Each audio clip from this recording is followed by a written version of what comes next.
Hi, folks. Dave Schmidt here. Hey, it's January 20th, Tuesday. As you can see, well, I'm back home in Sedona.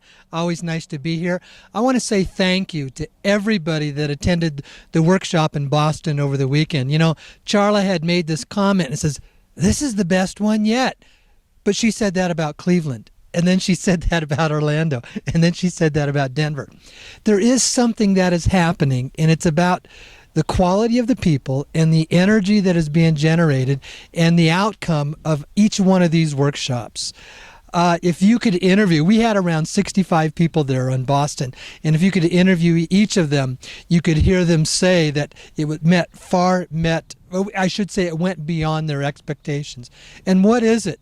It's the expectation that we have of knowing that this journey of faith that I talked about 3 weeks ago is on its way. Now, 2 weeks ago, I had mentioned something, that we were beginning to see a shift and a change. Now, let me also mention I had shifted, 2 weeks ago was when I wasn't doing well, and I had experienced what was these flu-like symptoms, but I also had commented how that there was something that was, excuse me, and I still 2 weeks later, and I still have just a little bit of a cough that's hanging from that. That's kind of to be expected. That's okay when you go through a detoxing process. But I guess let me wrap it up this way. I have received probably 20 to 30 emails and scores of more comments from people at the workshop that, yes, they were experiencing very similar things. And what my friends here in Sedona, who have what I call those great, wonderful psychic giftedness, had been commenting how they had sensed that there was an energy shift. There was a change that took place right around that full moon, right after the first of the year. And here's what's interesting. I'm noticing huge shifts in change now taking place in the outward events. Things outwardly showing that there's a shift of change. Now, what I want to do, I want to go through some of my notes because there are certain things that I want to cover before I get into talking about that topic, because I want to make sure that I'm touching certain things that a lot of you had questions on. Now, our next workshop is 2 weeks here in Sedona, and I'm sorry, folks, but it's sold out. We sold out in 4 days, and I'm already at close to 120 people that we're going to have there, and that was just in 4 days. Now, also, the ambassador had made the comment on the program last week, and he also shared this with us at the workshop last Saturday. He will not be appearing here on the radio broadcast for some period of time. He will be with us at the workshop in Sedona live via a teleconference. But he will be traveling to Asia very soon himself. And he has a lot of work that has to get done and then a lot of preparation for the changes that are coming our way. Now, these signs and these changes, they are appearing because I was able to share with you because he had shared when Charla and I, about a month ago when we were in China and we had dinner with the Red Dragon, he came right out and he told us, expect the financial collapse to happen. Last week, the ambassador shared that on the radio program, and at the workshop, he went into more details about what that is entailing. It really comes down to this. That is a sign that we are very close to having the major shift and change that we want to have. Now, I've been going back 8-9 months, and I've been saying very consistently, there will be no huge dramatic shift. There will be no massive release of funds. There will be no RVGCR until the cabal is neutered. Well, part of that neutering is basically taking away the power structure that they have in the current dominance of the banking systems in the central banks of all the countries all around the world. That's falling. Let me show you a couple of things or tell you a couple of things about how it is falling. I was able to talk with the ambassador about this. He expounded on it a little bit more at the workshop. Very first thing, this massive drop that we've seen in the price of gas, in the price of oil. We have seen oil going from over $100 a barrel now to close to $45 a barrel in just a few months. You think this is just a coincidence? Absolutely not. It's the very first step of basically decontrolling the central bank system.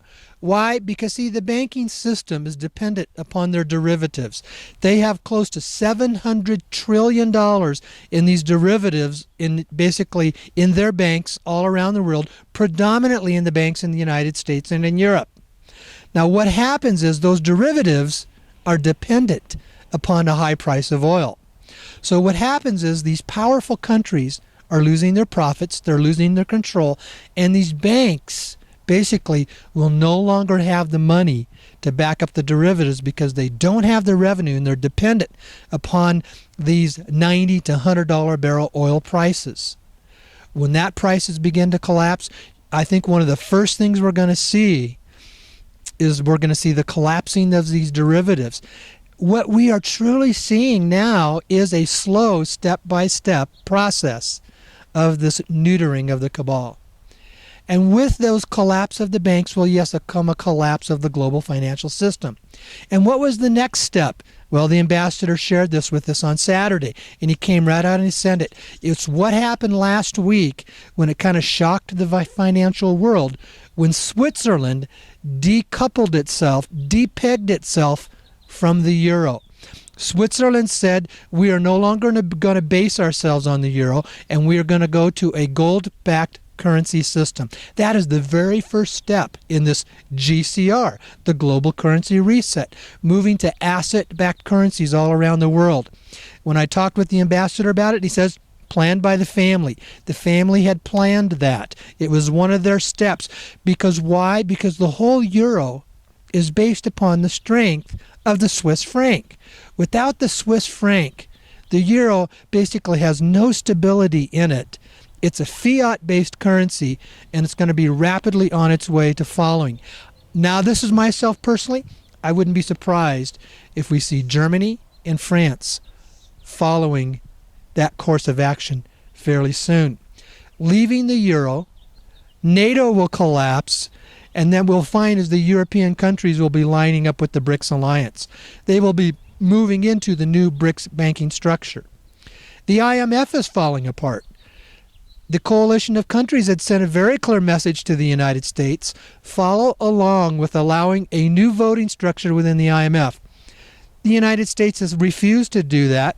The IMF is now basically moving its headquarters to China, and it's basically saying to the United States, we don't need you. We can do this without you. We can run a global financial system without the United States because, you see, when the euro is going to collapse, and when the gold structures are going to come into place, and also that all these bonds of money, the trillions of dollars that you owe to China that they could call your debt due anytime, you're done. You're going to be in a tough shape.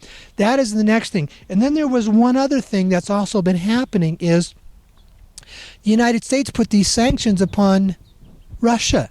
Well, Russia basically came right back and said, okay, United States and Europe, if you're going to place these sanctions upon us, Europe, we're going to ask you to pay us in gold for the oil that we deliver to you. Here's what most people don't realize. Russia is the largest oil exporter in the world. It's not Saudi Arabia. It's Russia. Europe receives over 25% of its oil and gas from Russia. So Russia said, okay, if you're going to play this game, we're not going to receive payment in US dollars anymore. We're going to receive payment in gold and gold alone. And if you can't pay us in gold, then we're not going to deliver. Do you see what's happening? The gold, which is necessary to back the currencies, is now being sucked out of Europe, coming into Russia, and Europe is going to have less and less gold, which means they won't have gold to back their currencies, which means what? A currency collapse. All of these things are starting to develop and starting to take place. And then it was just last week, Russia took another step. Because, see, they have been delivering their oil and their natural gas through Ukraine to go to Europe.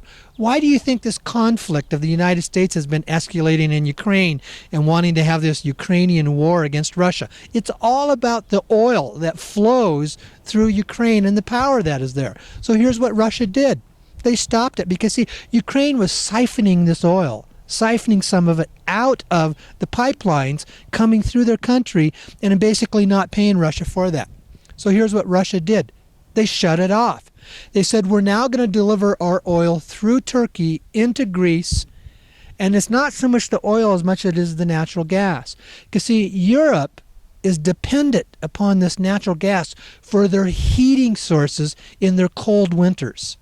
They need this natural gas that comes from Russia to be able to heat their homes and heat their businesses in the wintertime.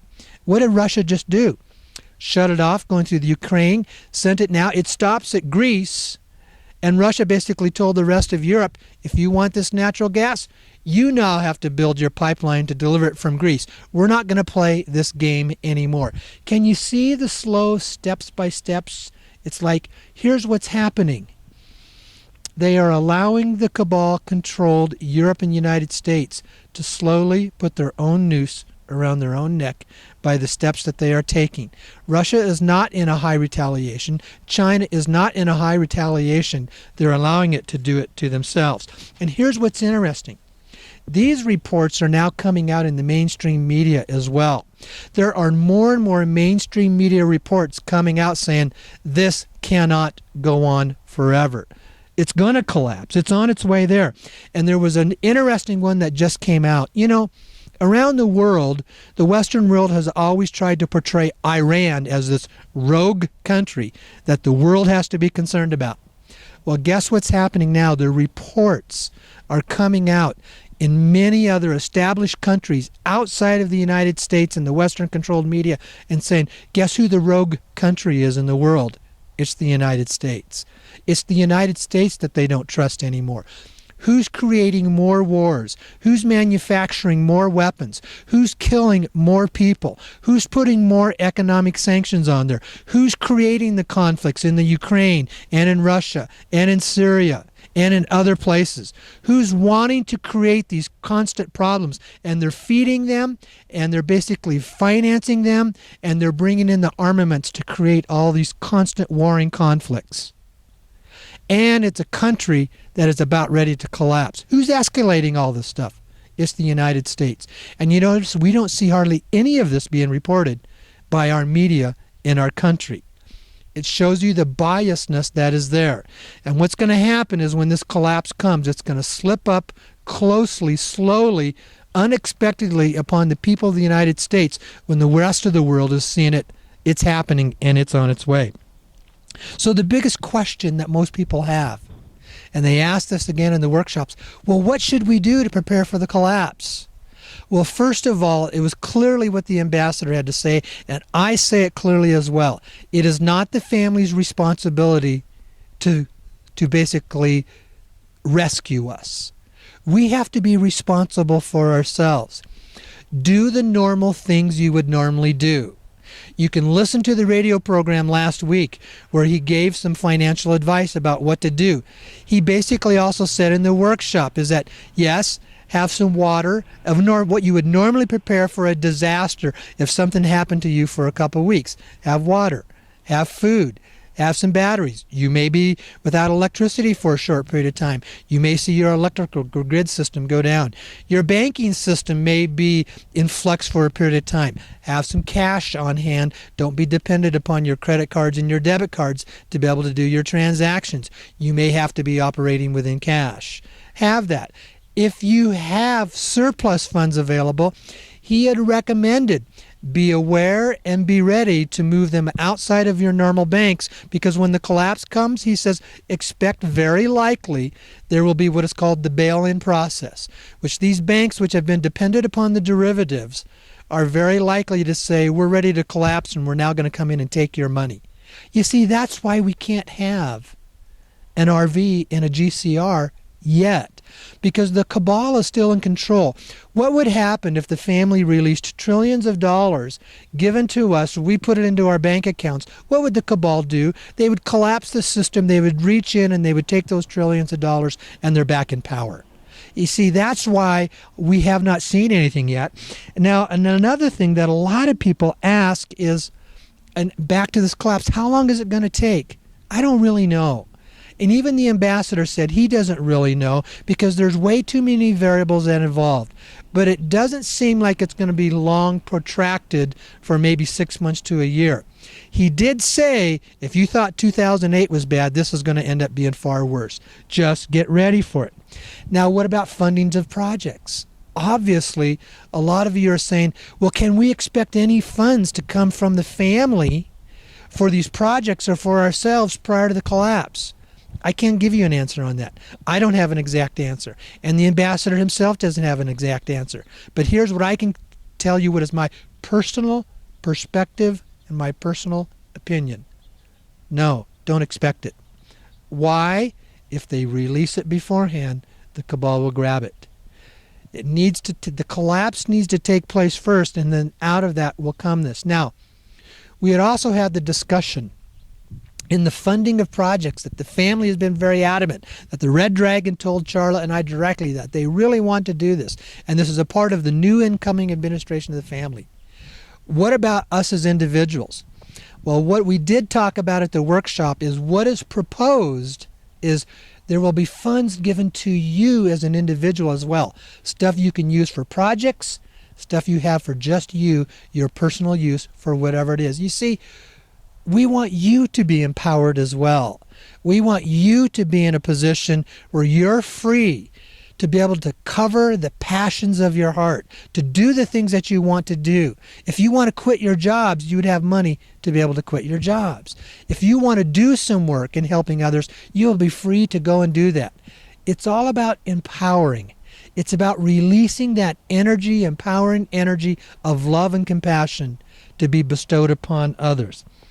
Now, how do we handle this? One of the most important things for us to learn, and please, I cannot express this anymore, is to learn how to be in the position of peace, to carry the energy and the aura and the atmosphere of being in a peaceful situation, to not allow fear, anxiety, worry to arise up and to be able to control what is going on with you. It's important to let go or to heal or release all of the anger that would be taking place. You see, this is not about a flow of money as much as it is about a shift in energy.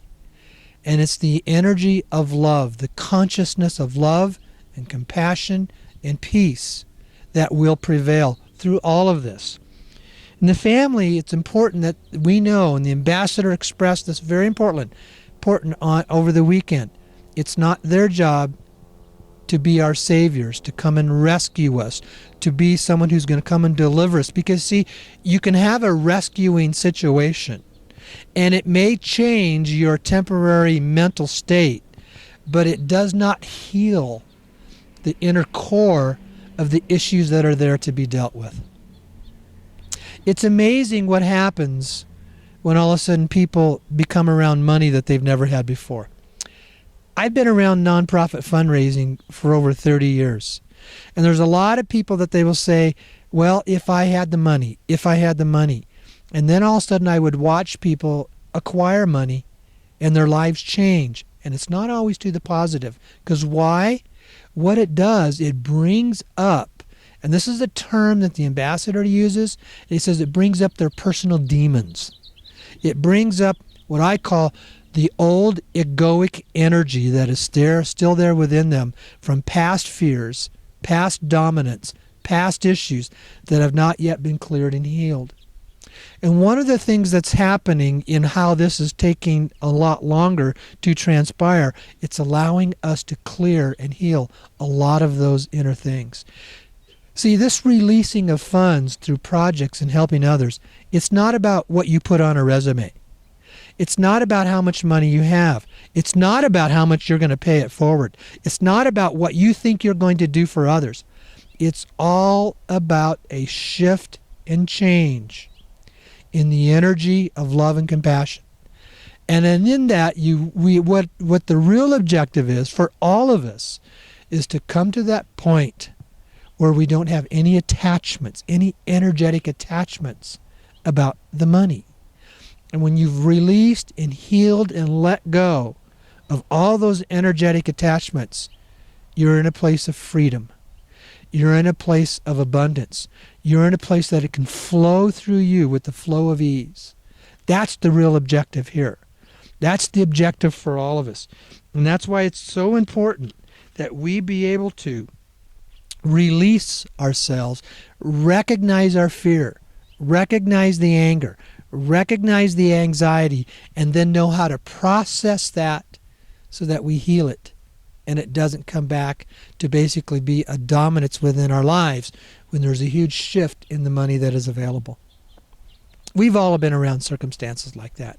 We've seen them, or if we haven't experienced them ourselves. All of a sudden you have this money, then the fear pops up and you don't know what to do with it. You've seen it in professional athletes. Everyday, normal people, then all of a sudden they become overnight millionaires, and how do they handle this money? And their lives, maybe their professional athlete parts as the athlete still is okay, but their personal lives just become a mess with all this money, and they don't know how to handle it. You see, it's what's happening on the inside that is the most important thing. And it's there that the peace gets to endure.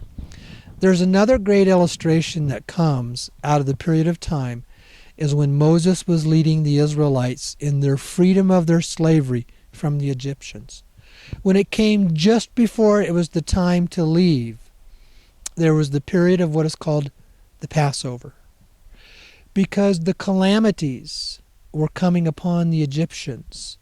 But what they had done is they had passed over the Israelites.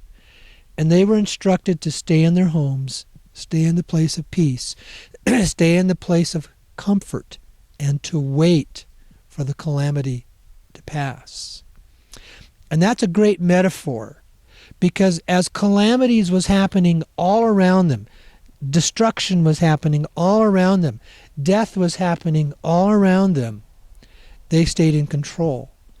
And then when the appropriate time came, when they received the word, they moved forward into their place of freedom and their places of wealth. Now, that's what's coming our way. And it's an excellent metaphor. There's going to be basically a global currency economic collapse that's coming our way.